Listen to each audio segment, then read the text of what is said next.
시작하겠습니다. 79회 문제입니다.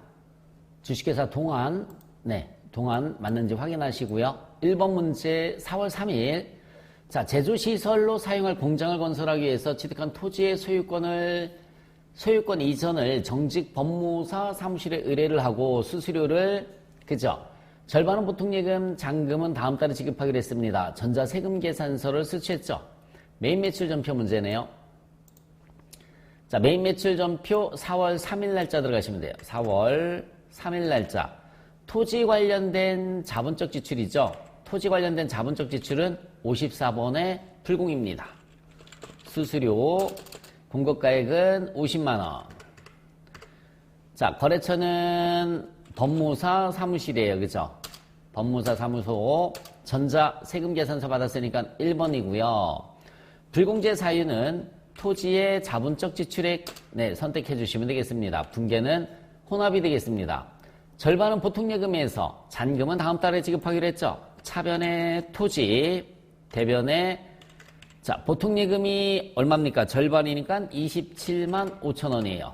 나머지는 다음 달에 지급하기로 했으니까 미지급이 되겠습니다. 27만 5천 원. 2번 문제. 자, 당사의 자본 구성을 표시한 내용이다. 4월 20일 자기 주식을 80만 원에 처분을 했어요. 200주를 80만 원에 처분하고 당좌예금에 입금하였다. 분계를 먼저 한번 해볼까요? 자기 주식을 팔고 당좌예금에 입금했다고 나와 있죠. 당좌예금에 입금했으니까 차변에 당좌예금이 오시면 되겠습니다. 차변에 당좌예금이 80만 원. 80만 원. 대변에는 자기 주식.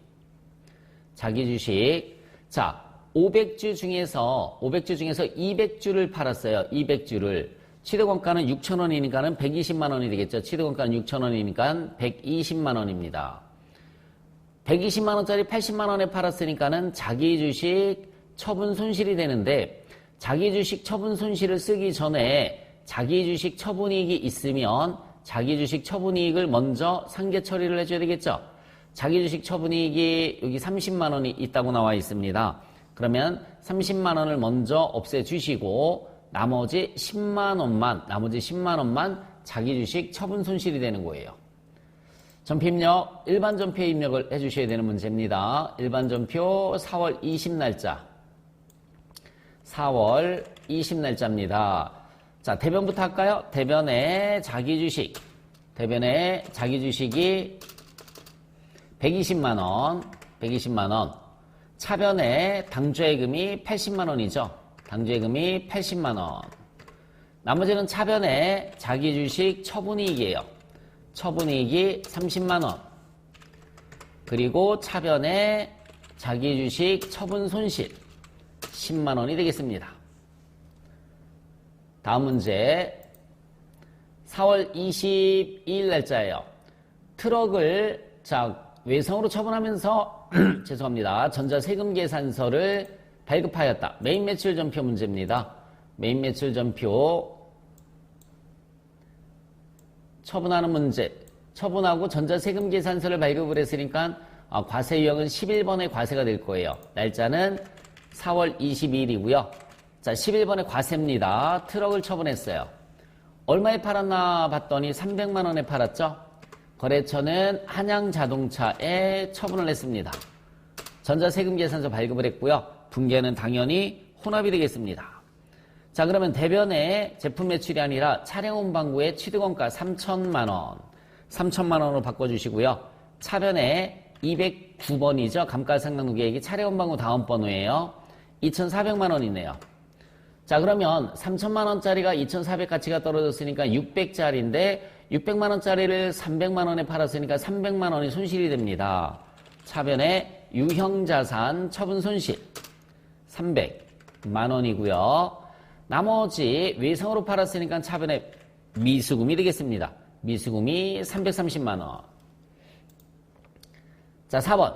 전기말 재무상태표에 있는 외상매출금 2,250달러가 남아있는데 보통예금에 입금됐다고 나와 있어요. 보통예금에 입금됐다고 나와 있습니다. 일반 전표 문제죠. 일반 전표 6월 20 날짜입니다. 일반 전표 6월 20 날짜. 차변에 보통예금이 얼마 들어왔을까요? 차번에 보통예금은 자 2250달러 곱하기 회수할 때 회수시 환율이 1100원이라고 나와 있습니다. 1100원. 그러면 247만 5천원이 들어왔어요. 보통예금이 247만 5천원. 대변에 외상매출금 받은 거예요. 거래처는 자 AA사입니다. 일본의 AA사. 자 대변에 외상매출금은 전기말 환율이 전기말 외상매출시 환율은 볼 필요가 없고요. 전기말 환율 1150원으로 계산을 해주셔야 됩니다. 1150원으로. 그래서 2250 곱하기 1150원을 해주시면은 258만 7,500원이 됩니다. 258만 7,500원. 258만 7,500원. 손해를 봤죠? 차변에 외환차손이라고 합니다. 외환차손이 11만 2,500원이 됩니다. 자, 부가세 문제로 넘어가도록 하겠습니다. 수출신고필증 및 환율 정보를 이용해서 메인 매출 전표에 입력하고 수출 실적 명세서를 작성을 해라. 문제가 두 문제예요. 메인 매출 전표에 먼저 입력을 하라고 나와 있죠. 선적일이 언제인지 한번 보도록 하겠습니다. 선적일자는 선적일을 보시면 돼요. 선적일. 여기 보시면 신고일자가 나와 있는데 신고일은 필요가 없어요. 선적일자가 어디에 나와 있을까요? 여기 그죠? 6월 10날짜라고 나와 있죠? 6월 10날짜. 메인 매출 전표 6월 10날짜 들어가시면 되겠습니다. 6월 10날짜고요. 16번의 수출입니다. 품목은 제품을 팔았겠죠? 자, 공고가의 날에는 얼마를 팔았는지 한번 보도록 하겠습니다. 6월 10날짜 선적일의 환율이 1,000원이라고 나와 있어요. 1달러당 1,000원 이렇게 나와 있습니다. 그러면은 결제 금액을 보시면 돼요. 여기 보시면 결제 금액이 나와 있습니다. 신고 가격이 아니라 결제 금액 갖고 계산을 해주시면 돼요. 34,500달러 나와 있어요. 34,500달러. 그러면 34,500달러 곱하기 선적일의 환율 1,000원을 해주시면은 3,450만 원이 됩니다. 3,450만 원. 대금은 7월 15일에 입금됐으니까는 6월 10날짜에서는 대금을 받지 못한 거죠. 다시 한번 말씀드릴게요. 선적일이 6월 10날짜예요. 우리는 6월 10날짜에 전표를 입력하는 거고요. 7월 15일에 받았으니까는 6월 10날짜에는 대금을 받지 못한 거예요. 외상매출금이라는 얘기입니다. 자, 공고가의 난에 3,450만 원. 3,450만 원. 거래처는 어디냐면 거래처는 ABC사입니다. 여기 보시면 구매자가 ABC사라고 나와 있죠. 그렇죠? 구매자 ABC사입니다. ABC사 선택해 주시면 되고요. 011 F2번 눌러서 직접 수출이죠. 수출신고번호 입력이 여기 수출신고번호가 나와 있어요. 그렇죠? 수출신고번호 같이 입력을 해주시면 되겠습니다. 417-757-17-0506-11 0으로 X입니다. 그리고 분계는 2번에 외상을 선택해 주시면 돼요. 그러면 대변의 제품 매출, 차변의 외상 매출금 이렇게 전표 입력이 됐습니다. 자, 빠져나와 주시고 수출 실적 명세서 부가가치 찍어 주시고요. 수출 실적 명세서 들어가셔서 6월이니까는 4월부터 6월로 들어가시면 되겠죠. 4월부터 6월로 들어가시면 돼요. 전표 불러오기 yes. 네, 그러면 ABC사의 매출한 게 나오죠. 확인 버튼 눌러주시면 되겠습니다. 자, 통화 코드는 미국이에요. 통화 코드는 미국이고요. 환율은 얼마라고 그랬습니까? 1,000원이라고 그랬어요. 1,000원. 외화 금액이 34,500달러고요. 그러면 3,450만 원으로 계산이 됩니다. 3,450만 원. 됐죠, 여러분? 네. 이렇게 메인 매출 전표 입력을 하시고 그리고 수출 실적 명세서 작성하는 것까지 해봤습니다. 저장하시고 빠져나오시면 되겠습니다. 2번 문제를 한번 볼게요. 1기 확정 대손세 공제 신고서를 작성을 해라 라고 나와 있습니다. 대손세 공제 신고서를 작성을 해라. 1기 확정이니까 4월부터 6월로 들어가시면 되고요. 자, 첫 번째 매출처 홍콩에 부도 발생으로 인해서 어음이 부도 처리가 됐다고 나와 있습니다. 자, 그런데 부도 발생일이 4월 10날짜예요. 부도는 6개월이 경과돼야 되는데 지금이 6월 30날짜 기준으로 봤을 때 4월 10날이면 2달도 채 안 됐으니까 입력을 하면 안 됩니다. 자, 두 번째, 5월 24일 외상 매출금에 대해서 소멸시효가 완성됐다고 나와 있습니다. 발생일은 2017년 5월 24일이고요. 소멸시 완성은 발생일 플러스 3년 하면 소멸시효가 완성이 되는 거죠. 2020년 5월 24일 대손금액이 726만 원입니다. 거래처는 대만 F2번. 자, 대만을 선택해 주시면 되고요. 소멸시 완성 6번 선택해 주시면 되겠습니다. 자, 그 다음에 세 번째 외상 매출금 2,640만 원은 채무자 회생 및 파산에 관한 법률에 의해서 회생 계획 인가 결정에 따라서 회수불능 파산 채권으로 2020년 6월 3일에 확정되었다. 6월 3일에 확정됐습니다. 금액은 2,640만 원, 2,640만 원이고요. 대손색 자동으로 떴습니다. F2번 5만. 5만. 자, 뭘 선택해 주시면 될까요? 파산이에요, 파산. 1번 선택해 주시면 되겠습니다. 파산. 더 이상 없죠? 네. 그래서 첫 번째 것만 부도 6개월 경과가 안 됐으니까 입력하시면 안 됩니다. 자, 3번 문제 보시면은 이기 확정 부가가치세 과세 기간 중 제품 타계정 대체 명세이다. 간주 공급에 해당하는 거래를 부가가치세 신고세에 반영하려고 한다. 자, 여러분, 간주 공급에는 네 가지가 있다고 배우셨어요. 간주 공급에는, 자, 여기다 메모를 한번 해보겠습니다. 일단은, 간주 공급, 첫 번째가 자가 공급이 있죠. 첫 번째, 자가 공급에는 세 가지가 있다고 배우셨죠. 면세 사업 전용. 첫 번째는 면세 사업 전용이 있고요. 두 번째는 비영업용. 두 번째는 비영업용 승용차 유지가 있어요. 승용차 유지. 세 번째는 직매장 반출이 있습니다. 세 번째는 직매장 반출. 자, 두 번째 개인적 공급이 있죠. 두 번째 개인적 공급이 있어요. 그리고 세 번째는 사업상 증여가 있고요. 사업상 증여. 네 번째 폐업시 잔존재화. 네 번째는 폐업시 잔존재화라는 게 있습니다. 찾아볼까요? 기술 개발을 위해서 시험용으로 사용하는 거, 여기 해당 사항이 없죠? 해당 사항이 없으니까는 얘는 간주 공급이 아닙니다. 거래처에 사은품으로 제공한 거 시가로 800만 원입니다. 사업상 증여가 800만 원이 있고요. 수선비 사용한 거 해당 사항 없어요. 기부금도 해당 사항이 없습니다. 간주 공급에 해당하는 건 접대비 하나밖에 없어요. 매입 매출 전표의 입력, 분계는 생략하라고 나와 있습니다. 그러면은 자, 얘는 14번에 번별로 다 들어가시면 되는 겁니다. 자, 날짜는 12월 31일 날짜를 입력하라고 나와 있고 이기 확정 부가세 신고서를 작성을 해라.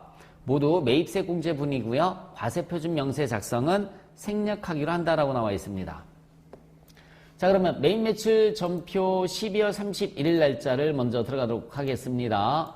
매입 매출 전표 12월 31일 날짜예요. 전표 입력은 생략한다고 그랬어요. 14번에 번별이고요. 사업상 증여입니다. 공급가액은 시가로다가 들어가시면 돼요. 시가에 부가세 포함해서 880만 원을 입력을 해주시면 되겠습니다. 880만 원. 거래처는 없어요. 거래처는 없습니다. 넘어가시면 되고요. 분계도 0번에 분계 없음을 해주시면 돼요. 분계는 생략한다라고 했잖아요. 분계는 생략한다라고 그랬으니까. 자, 빠져나와서 부가세 신고서 들어가 보도록 하겠습니다. 부가세 신고서 2기 확정으로 들어가시면 되죠. 지금 2기 확정이니까 10월 1일부터 12월 31일 들어가시면은 과세 기타란에 이렇게 800만 원, 80만 원 반영되어 있는 걸 여러분들께서 확인하실 수가 있으실 겁니다. 자동으로 반영이 됐으니까는 따로 작업하실 필요는 없어요. 저장하시고 네, 나와 주시면 되겠습니다. 결산 문제 보도록 하겠습니다. 자, 다음에 결산 정리사항에 대해서 결산 분계를 하거나 입력을 해서 결산을 완료해라 라고 나와 있어요. 첫 번째, 단기 매매 차익을 목적으로 부여하고 있으며 주식 현황 및 기말 현재 공정가치는 다음과 같다라고 나와 있어요. 단기 매매 증권 평가하는 거예요. 일반 전표 수동결산이니까 12월 31일 날짜에 들어가셔서 자, 첫 번째 봤더니 200주를 10,000원에 취득했는데 8,000원이 됐으니까 2,000원이 손해입니다. 2,000원이 손해예요. 20만원이 20만원이 아니라 20만원 2,000원 곱하기 200주면 40만원이 손실이죠. 40만원이 손실. 두 번째는 2만원짜리가 22,000원 됐으니까는 2,000원 이익이죠. 곱하기 100주 하니까 20만원 이익입니다. 하나는 40만원 손실이고요. 하나는 20만원 이익이니까 상계 처리하면 20만원 손실이 됩니다. 차변에 단기 매매 증권 평가 손실이 20만원. 대변에는 단기 매매 증권이 20만원. 아니면 따로따로 분기해도 괜찮아요. 하나는 평가 손실 40만원, 하나는 평가이익 20만원. 따로따로 해도 상관이 없습니다. 12월분 기속급여가 2,400만원인데 급여 지급일이 다음 연도예요. 그죠? 다음 연도 1월 15일입니다. 다음 연도 1월 15일. 이거 먼저 분기를 한번 해볼까요? 차변에 영업부 직원의 급여예요. 801번의 급여가 되는 거고요. 금액은 2,400. 대변에는 미지급 비용입니다. 미지급 비용이 2,400만원. 또한 12월 1일에 지급한 영업부 임차료에는 내년에 해당하는 금액이 300만원이 있어요. 선급비용이란 얘기잖아요. 차변에 선급비용이 300만원. 대변에는 임차료가 300만원입니다. 영업부니까 800번대가 되는 거고요. 3번. 당사는 원재료를 매입하는 과정에서 매입처에 외상대금 21만 달러가 남아있다. 자, 매입이 이루어진 시점의 환율이 1,050원이고요. 결산의 현재 환율은 1,100원이니까 50원. 50원만큼 늘어났으니까 손실이 있죠. 50원 곱하기 21만 달러 하면 1,050만 원이 손실이 됩니다. 외화 환산 손실이에요. 외화 환산 손실이 50원 곱하기 21만 달러에서 1,050만 원. 대변에는 외상 매입금 거래처 들어가야 됩니다. 금액은 1,050만 원. 4번.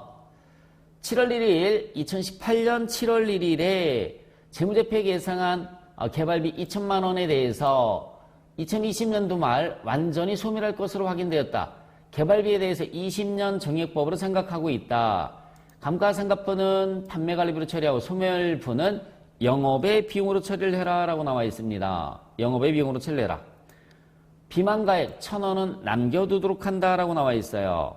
자, 그러면 개발비가 자 얼마가 남아있나 확인을 한번 해보도록 하겠습니다. 합계잔액 시산표 12월 달에 가셔서 개발비를 보시면은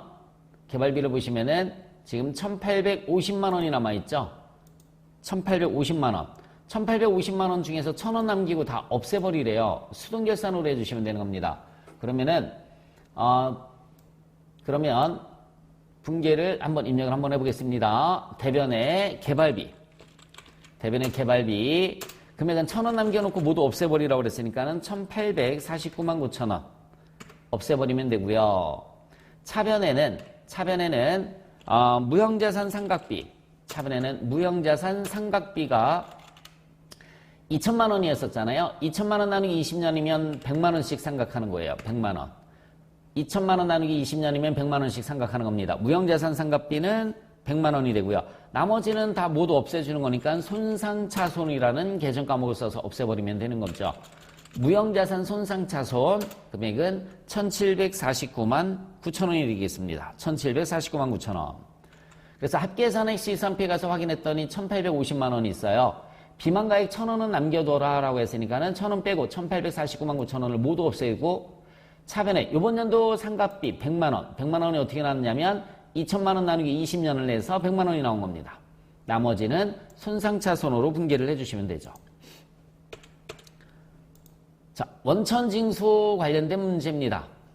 관리부 부장으로 근무하다가 2020년 1월 31일에 퇴사를 했습니다. 이동화 씨가. 그럼 제일 먼저 일단은 여러분들 사원 등록 들어가셔서 이동화 씨 퇴사일을 입력을 먼저 해주셔야 돼요. 2020년 여기 퇴사년 월일이 있잖아요. 그쵸? 2020년 1월 31일입니다. 입력을 해주시고요. 그리고 일단 나옵니다. 입사일은 2003년 8월 1일 확인 한번 해볼까요? 2003년 8월 1일 제대로 돼 있죠? 네. 1월분 급여대장에 중도퇴사 연말정산 내용을 포함해서 작성을 하고 급여자료 작성을 하고 퇴직수도 원천징수 영수증과 1월분 원천징수 이행 상황 신고서를 작성을 해라 라고 나와 있습니다. 급여대장 작성 시 사원 등록상 수당 및 공제사항을 등록한다. 우리 사원 등록에서 퇴사일 입력했죠. 이제 급여자료 입력을 한번 해보도록 하겠습니다.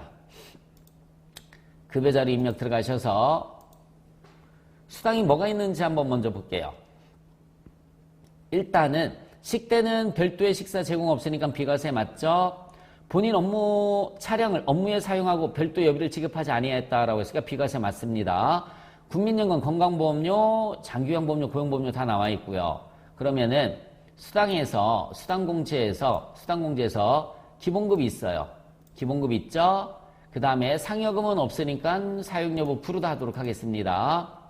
직책수당 없어요. 없으니까 사용여부 푸르다 하시고요. 월차수당이 있습니다. 식대 있죠? 자가운전보조금 있죠?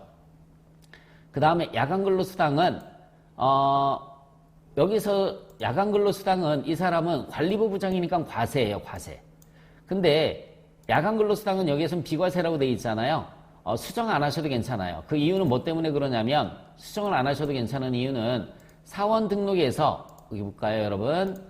사원 등록에서 이동아 씨가 생산직 여부에 부르다 체크되어 있잖아요. 부. 그죠?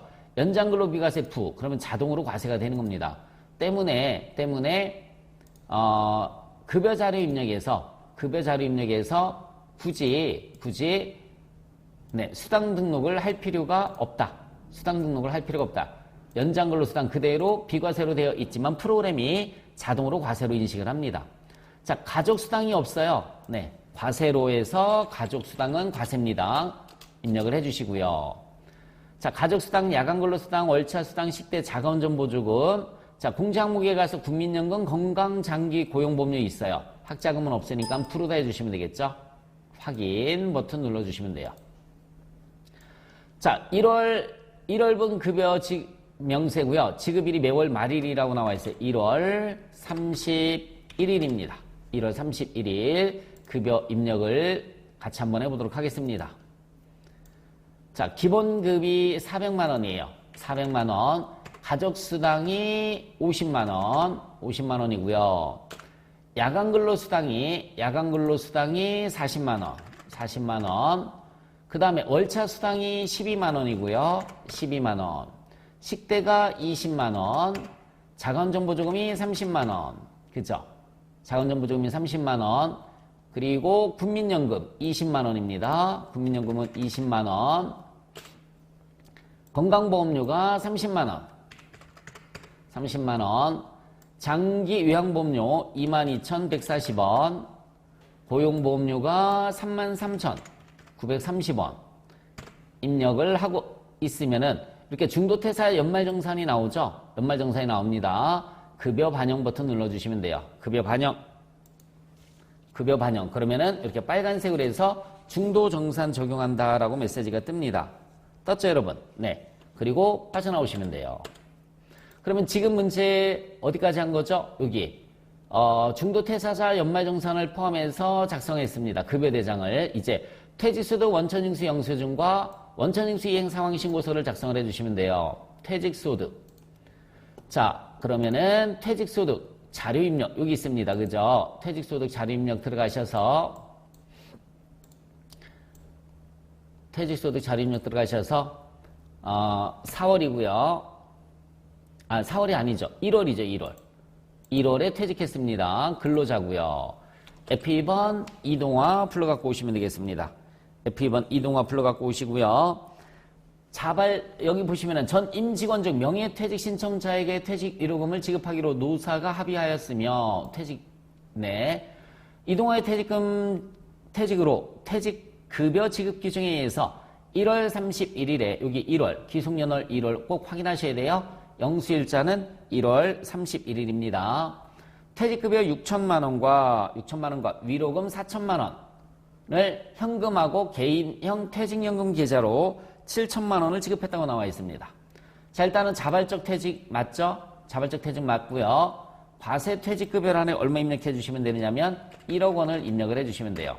과세 퇴직급여란에 1억 원을 입력을 해 주시면 됩니다. 근데 이 중에서 3천만 원은 현금, 나머지는 퇴직연금, 여기 연금 입력하는 란이 있잖아요. 그렇죠? 여기다가 입력을 해 주셔야 돼요. 삼성생명입니다. 삼성생명. 자, 사업자 등록번호 111-81-12345번이고요. 계좌번호 입력해 주시고요. 입금일은 2020년 1월 31일에 7천만 원을 입금을 했어요. 그러면은 이렇게 소득세가 줄어들죠. 연금 계좌에 입금한 것은 소득세가 이연이 됩니다. 소득세가 이연이 되는 거예요. 입력을 하셨으면 빠져나와 주시고, 그 다음에 이제 원천징수 이행 상황 신고서 1월 달 들어가시면 되겠죠. 원천징수 이행 상황 신고서 1월. 자, 지급도 다 1월에 했습니다. 1월에 했어요. 그러면은 급여 지급한 거, 퇴직금 지급한 거에 대한 소득세 모두 이렇게 반영이 된 걸 확인하실 수가 있으십니다. 자, 다 확인하셨죠? 빠져나오시면 됩니다. 저장하시고요. 순서대로 그대로 작업을 해주시면 됩니다. 자, 2번. 2020년 8월 기타 소득 지급 내역이다 라고 나와 있어요. 기타 소득자 등록 및 자료 입력을 해라 라고 나와 있네요. 일시적 강연료라고 나와 있습니다. 기타 소득 자료 입력 들어가셔서, 자, 코드는 몇 번으로? 1번으로 등록한다라고 나와 있습니다. 1번에 장중동입니다. 거주자고요. 소득 구분은 F2번 강연료. 내국인입니다. 주민등록번호 860725. 자, 1111번 소득자 실명이죠. 내국인 주민등록번호 실명 선택해 주시고요. 개인입니다. 필요경비 60% 맞죠? 강연료의 필요경비는 60%입니다. 빠져나오셨으면 기타 소득 자료 입력으로 들어가셔서 지급일이 8월 22일이에요. 8월 22일. F2번에 장중동 선택해 주시면 되고요. 지급 총액이 300만 원입니다. 그럼 필요경비 60%니까 180만 원 이렇게 자동으로 뜨죠. 그런데 필요경비로 여기에서 260만 원을 사용하였다라고 나와 있어요.